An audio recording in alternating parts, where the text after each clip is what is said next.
Elia, kenapa rumah makan ini namanya Makan Food? Ucap Bang David melirik papan slogan yang tertera di atas pintu masuk toko. Itu hanya kalimat yang sederhana saja. Balasku mempersilahkan mereka berdua masuk. Makanan sehat itu artinya, ucapku bersemangat. Elia, abang kira tadi malah bahasa India, celutuknya tertawa. Aku terkekeh geli mendengar ucapan Bang David, dan Pak Rasel jadi ikutan tersenyum. Aku yang masakin atau koki yang lain saja, usulku meminta keinginan mereka. Biar yang lain saja, balas Pak Rasel segera. Elia, sediakan makanan yang direkomendasikan yang paling khas di sini. Biar abang tahu dan nanti abang promosikan kepada rekan-rekan bos Rasel, ucapnya bersemangat. Ya tentu saja, ucapku bergegas ke dapur setelah menyuruh keduanya mencari tempat duduk yang nyaman. Bang David pintar sekali memuji dan makan dengan lahap. Semenjak kamu pergi dari apartemen abang sangat merindukan masakanmu. Tetapi mulai saat ini abang jadi tahu nyari kemana, celutuknya sambil makan.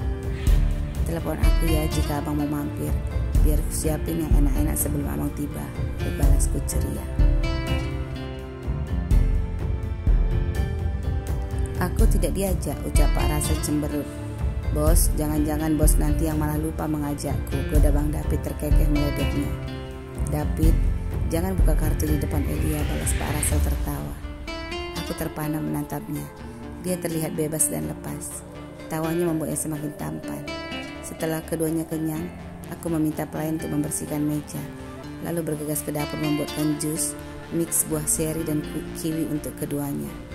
Aku mempelajarinya di kelas memasak, dan Pak Rasdi sudah memujiku sebelumnya. Dia mengatakan juga rasanya enak dan bervitamin.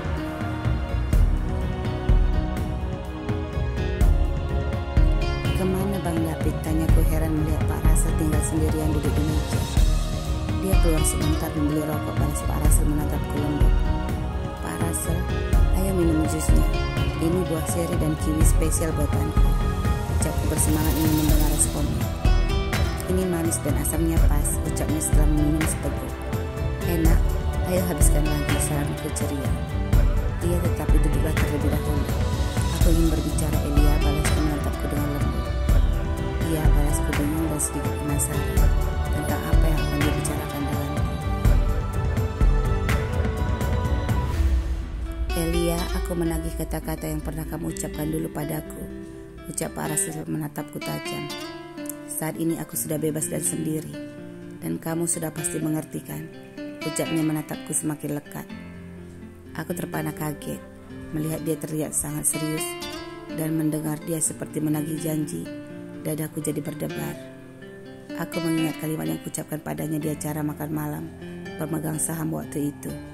Tetapi saat ini kondisiku yang tidak mungkin untuk melakukannya, pikirku gelisah.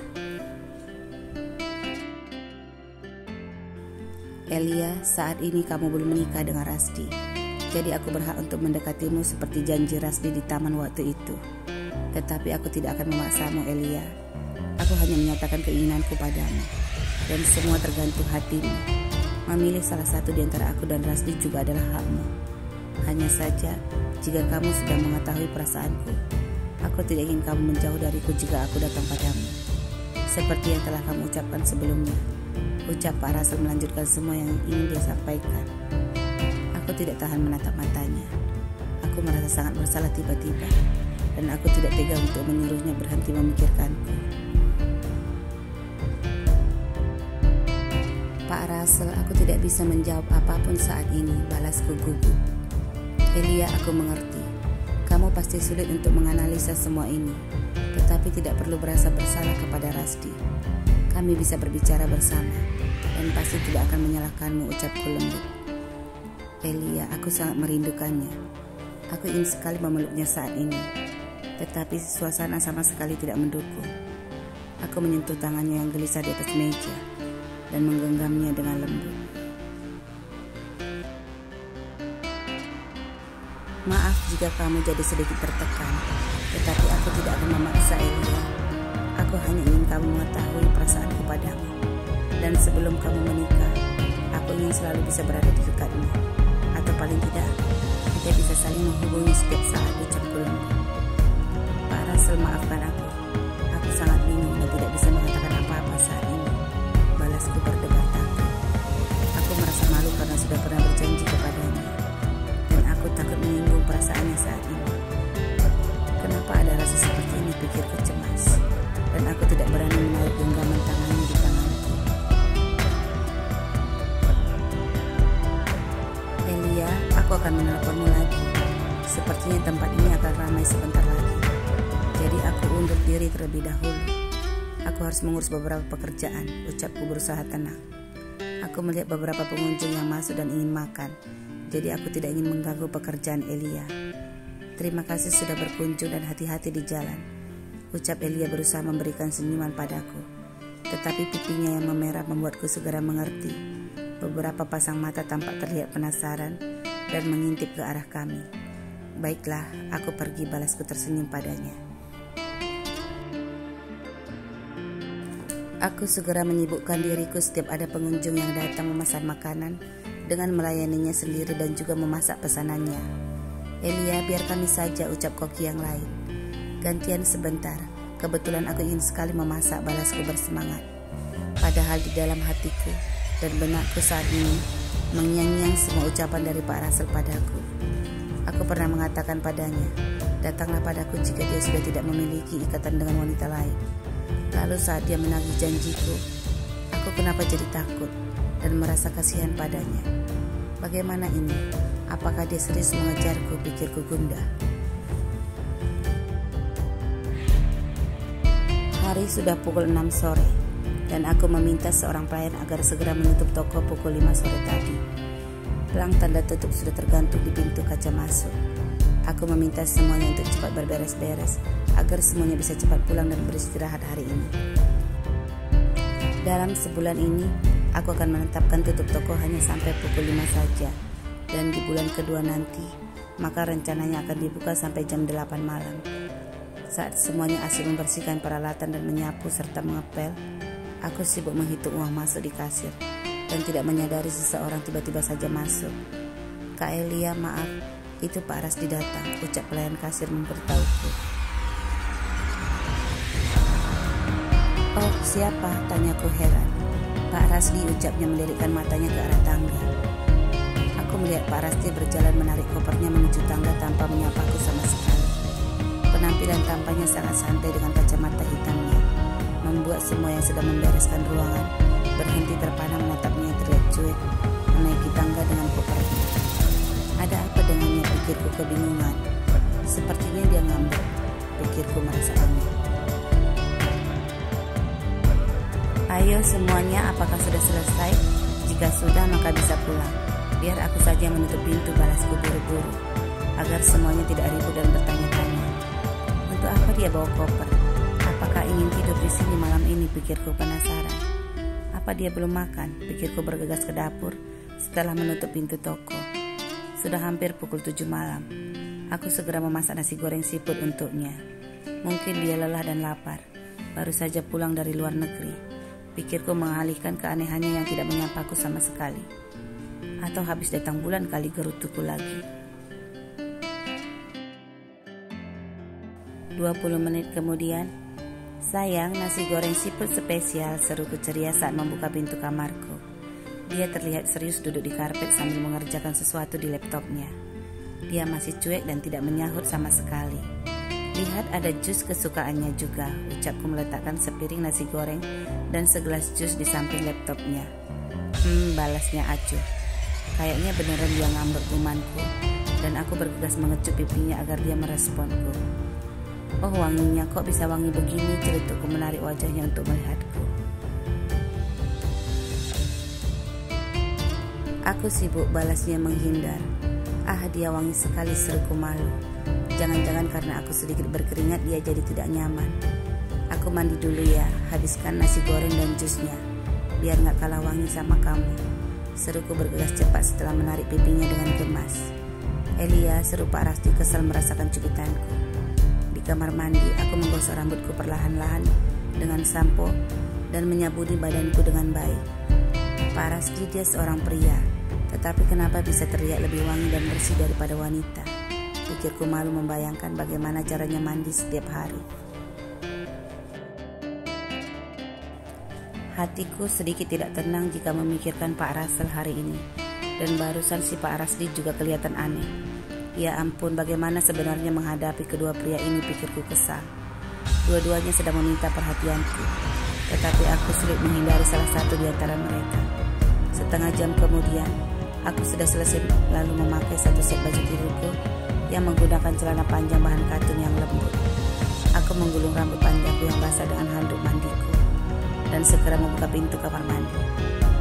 Saat aku menutup pintunya, aku berbalik dan melirik ke tempat tidur. Jantungku hampir copot saking kagetnya. Pak Rasdi bangkit dari tempat tidur dan berjalan menghampiriku. Apa yang kamu lakukan? Kemana bajumu yang lain?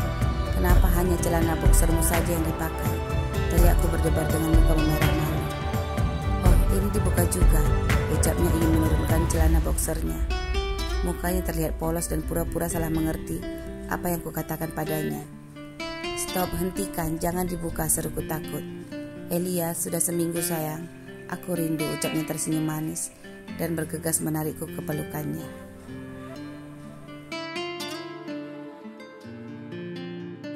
Aku tidak bisa mengelak dan menghindar sama sekali. Handuk di kepalaku sudah jatuh saat Pak Rasdi melepas cecapannya, lalu menggendongku ke tempat tidur. Elia, sayang, kamu tidak rindu, bisiknya sambil terus mencecap di atasku. Aku tidak bisa menjawab. Dadaku terus berdebar merasakan kulumannya, sementara sentuhan tangannya di pinggangku membuatku meremang dengan belayannya. Tanganku terasa panas saat tubuhnya membakarku. Sayang, cecapnya menuntut balasanku. Aku terhanyut dengan kelembutannya dan akhirnya membalas kehangatannya.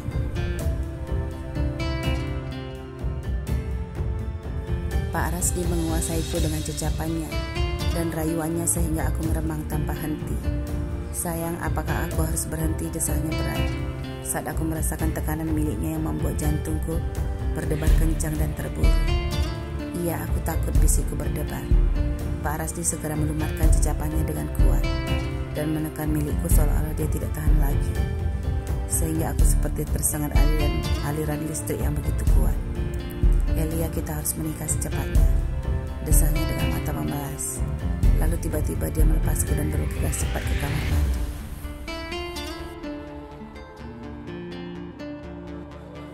Aku menarik napas dan mencoba mengatur pernapasanku dengan baik. Hampir saja aku menyerah padanya. Aku segera menutupi diriku dengan selimut. Bajuku sama sekali tidak terlepas, tetapi hawa panas dari Pak Rasdi terasa meresap ke seluruh tubuhku. Dadaku berdebar kencang dan aku malu. Dengan Ronan, aku tidak pernah merasakan perasaan membara dan keinginan menyatu seperti ini. Ya ampun, Pak Rasdi, apa yang terjadi dengannya? Apakah dia membuang sesuatu di kamar mandi, pikirku cengar. Aku sedikit malu, juga kasihan melihat tatapan memulasnya saat dia menahan dirinya.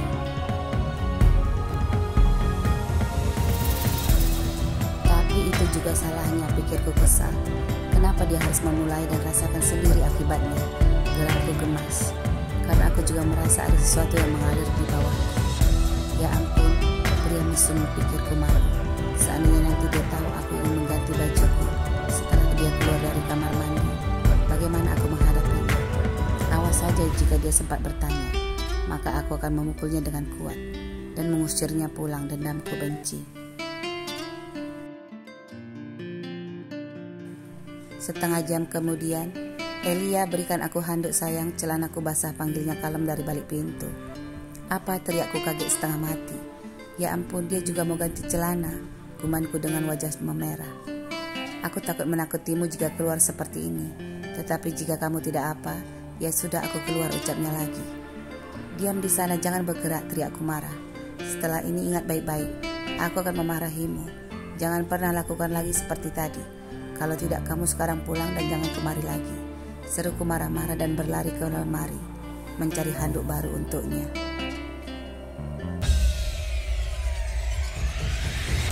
Sayang, setelah kita menikah, kita akan melakukan itu semua. Jadi tidak masalah. Itu namanya proses perkenalan, kekehnya tersenyum nakal. Aku menahan gemasku melihat senyumnya. Bajuku tidak ada yang besar dan pakai saja baju yang tadi, balasku cepat. Saat melihatnya ternyata sudah mandi sekali lagi. Di koperku banyak pakaianku. Aku sengaja membawa stok bajuku kemari, ucapnya santai, dan berjalan ke sofa mengambil bajunya. Jangan berbalik, berpakaianlah di situ, ucapku buru-buru. Lalu mengambil pakaianku yang baru dan segera berlari ke kamar mandi. Elia, kenapa dia sangat gugup? Pikirku heran dan merasa geli. Bukankah dia sudah lama bersama Ronan, mantannya dulu? Tetapi kenapa dia seperti baru merasakan hal seperti itu? Pikirku tersenyum senang. Aku memakai baju kaos dan celana pendek santai yang kuambil dari koperku. Kenapa Elia seperti mengganti baju juga? Gumanku bertanya. Apakah dia juga? Pikirku menebak sesuatu yang sekarang sedang dialami Elia. Lebah kecilku geramku gemas. Apakah dia akan menyalahkannya jika kami sudah menikah nanti? Bagaimana jika aku menggodanya lagi nanti? Apakah dia masih bisa bertahan?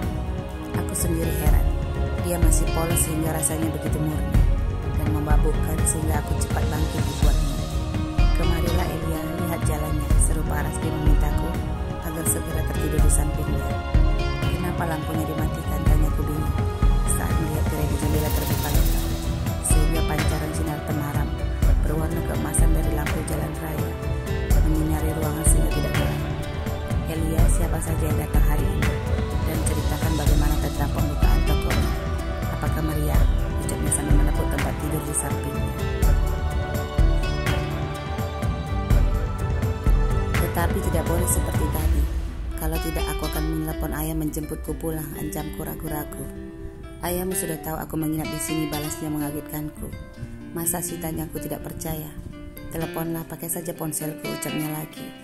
Ayo ceritakan semuanya, ucapnya meminta aku merebahkan diri di sampingnya dan memelukku dari belakang. Langit penuh bintang dan suasana jadi terlihat romantis saat aku menjadikan lengannya sebagai bantalku. Jangan lagi, tekanku sambil mencubit tangannya agar tidak bergerak membelaiku. Ceritakan semua dan yang jujur. Jika tidak, aku ulangi lagi, bisiknya di telingaku. Aku menceritakan semuanya mulai dari hari pertama dan kedua, serta uang masuk dan komentar-komentar pengunjung yang datang. Itu saja, ucapnya menatapku tajam. Tadi siang setelah kalian pergi, Bang David dan Pak Rasan mampir karena sekalian mengurus pekerjaannya di sini, ucapku. Dan aku berdebar membalas tatapannya yang penuh selidiki. Aku tidak berani mengatakan tentang keinginan Pak Rasul padanya. Takut dia marah dan salah mengerti. Itu saja, ulangnya lagi. Ia balasku cepat. Tidak ada yang lain, tanyanya menegaskan dengan matanya yang mencari. Tidak, memangnya mau apa? Tanyaku balik bertanya untuk menutupi kegundahanku. Russell tidak berbicara hal yang lain, ucapnya terus menerus. Tidak, kenapa kamu tidak bertanya padanya? Ucapku berdebar takut jika aku keceplosan. Jantungmu tidak stabil Elia, ucapnya bersandar di dadaku. Tindakannya membuatku geli, takut dan tidak tahan. Jangan mengulangi, seruku menarik kepalanya. Jangan berbohong Elia, detak jantungmu tidak akan seperti ini jika kamu tidak menyembunyikan sesuatu, bisiknya menatapku dengan seksama. Aku benar-benar gugup dan tidak mengira betapa sulitnya untuk menutupi kesalahanku di depannya. Aku tidak tahan seperti ini, bisikku memerah dan mengejar bibirnya. Aku mencecap parasnya seperti yang dia lakukan padaku. Sayang, jangan mulai, balasnya terkejut. Aku mau, bisikku berusaha mengalihkan pertanyaan tadi. Elia, balas Paras lalu segera membalasku. Tapi jangan terlalu jauh, bisikku mengingatkannya. Iya, desanya berat.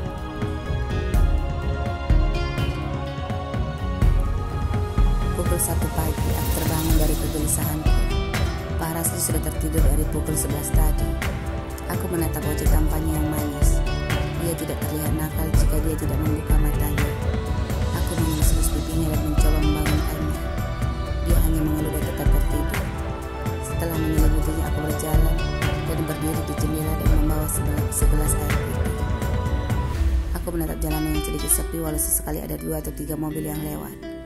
Pikiranku sama sekali tidak tenang memikirkan Pak Russell. Dan tadi bagaimana aku terhanyut dalam buayan Pak Rasdi.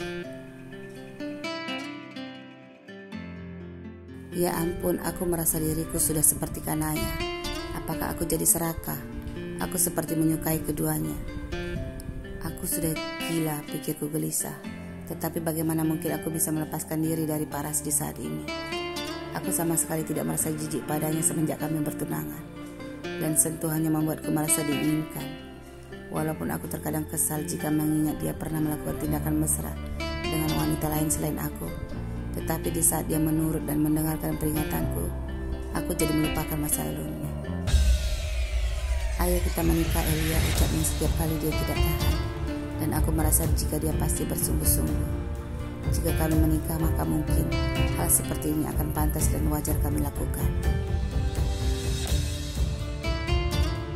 Dan kenapa aku harus mengundurnya? Semua keluarga menyetujui dan sudah mengatakan akan memberi restu mereka.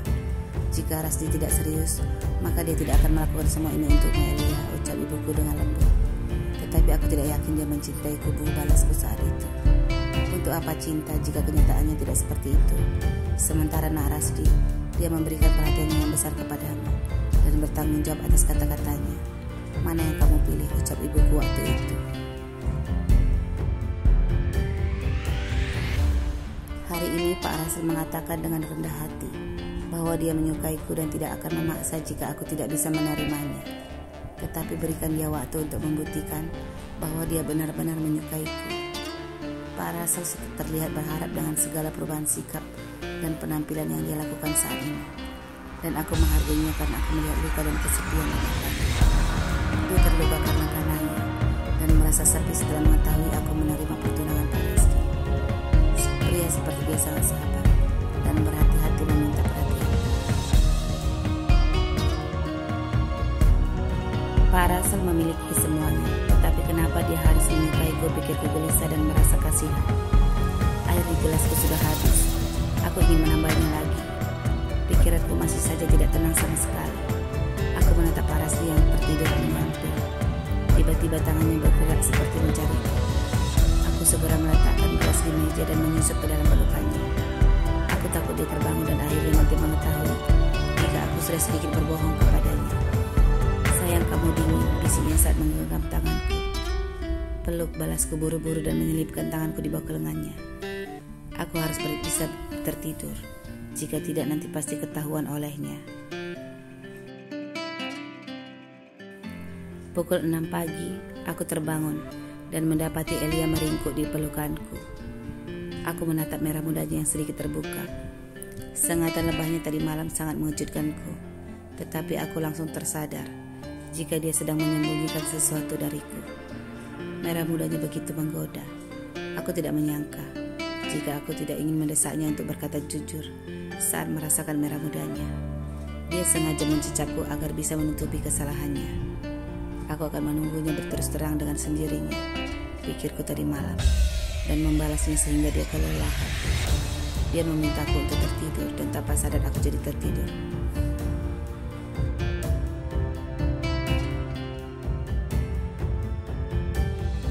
Sayang, bangunlah. Aku harus bekerja. Buatkan sarapan, ucapku menyentuh pipinya. Aku mengantuk, minum kopi saja dan bikin sendiri, balasnya malas. Mengantuk, tanyaku heran. Tadi malam kami tertidur pukul 11 malam. Kenapa dia masih mengantuk, pikirku curiga. Aku tersadar tiba-tiba saat mendengar ada suara keheranan dari Pak Rasdi. Aku jadi segera bangun. Ayo cepatlah mandi, nanti terlambat. Karyawan sebagian ada yang datang pukul 7:30, balasku buru-buru bergegas turun ke lantai 1 sambil mengikat rambutku. Aneh, kenapa dia seperti ketakutan, pikirku semakin curiga. Dan jadi merasa Elia sudah sangat pasti menyembunyikan sesuatu dariku saat ini. Pukul 7 pagi kurang 10 menit. Pak Rasdi turun dengan penampilan yang rapi dan tampan. Ayo makan sarapannya, nanti keburu dingin, ucapku memandangnya terpesona. Dasinya juga terlihat sudah rapi dan dia memakai kemeja berwarna mocha yang senada dengan dasinya yang bermotif liris. Sementara kondisiku sangat berbanding terbalik darinya. Aku melongo menatapnya duduk dan makan dengan tenang.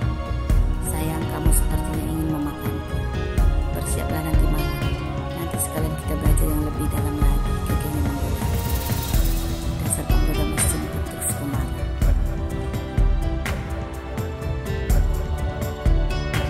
Sinar matahari yang masuk dari sela-sela jendela menyinari tempat duduknya dan dia makan sambil menunduk. Aku berdiri di sampingnya dan menyaksikan keindahan penampilan raut wajahnya yang tampan. Bulu matanya membayang di pipinya karena tamparan cahaya keemasan yang menyinari wajahnya.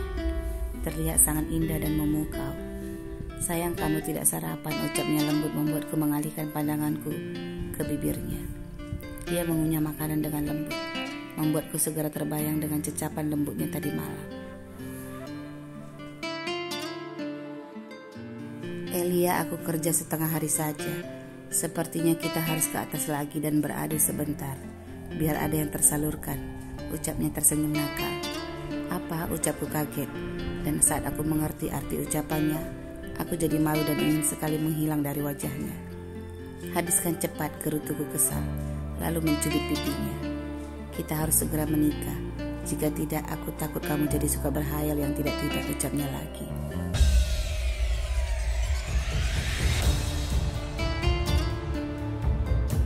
Pipiku langsung memerah mendengarnya, dan aku merasa malu. Kenapa aku bisa berubah dari seorang wanita yang kebal menjadi seorang wanita pemalu di hadapannya? Baiklah sayang, terima kasih ada sarapannya. Nanti aku pulang cepat jika semua pekerjaanku sudah beres, ucapnya lalu berdiri dan mengecup merah mudaku sebelum pergi.